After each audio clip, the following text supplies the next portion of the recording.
உங்களுடைய திருமண வாழ்க்கையை பத்தி சொல்லுங்க. ரங்கா சாருக்கு உங்களுக்குமான திருமண வாழ்க்கையை பத்தி. அவருக்கு கொஞ்சம் ஹெல்த் ப்ராப்ளம் இருந்தது ம்ஹ்ம். போல இருந்து. அப்போ நான் அவருக்கு கேர் கொடுக்க ஆரம்பிச்சிட்டேன். ஓ! அது என்னன்னா அது அப்படியே ஒரு பாண்டேஜ் டெவலப் ஆச்சு.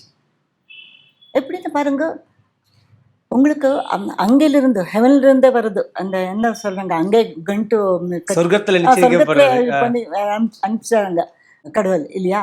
ஸோ அந்த மாதிரி ஃபர்ஸ்ட் அங்கிலிருந்து அந்த பாண்டேஜ் வந்தது. அப்புறம் நான் கேட்கறதுக்கு எல்லா நான் ஏதாவது இருந்த ப்ராப்ளம் இருந்தா அவருக்கு சொல்றது, இது என்ன ஆலோசனைகள் ஹெல்ப் கேட்கறது அத கேட்கறது உண்டு அவர்கிட்ட. ஹெல்ப் கேட்கறது ப்ரேயர் பண்ணிட்டேன். அப்புறம் என்னாச்சு, நண்டு முடிஞ்ச அப்புறம் 81ல நான் கல்யாணம் ஆச்சு. தெரியுமா உங்களுக்கு எங்கள் மாமனார் பற்றி? இல்ல ரொம்ப ஃபேமஸ் பர்சன் அவங்க. இங்கே 4 வாட்டி எம்எல்ஏ, அப்புறம் எம்பி, எம்எல்சி எல்லாம் இருந்தார். 35 வருஷம் ஆச்சு அவர் போயிட்டு. ஆனால் இன்னைக்கும் அவர் பற்றி ரொம்ப நல்லா பேசுகிறார். எலெக்ஷன் வந்தால் அவர் எல்லாரும் அவர் பற்றி பேசுகிறாங்க.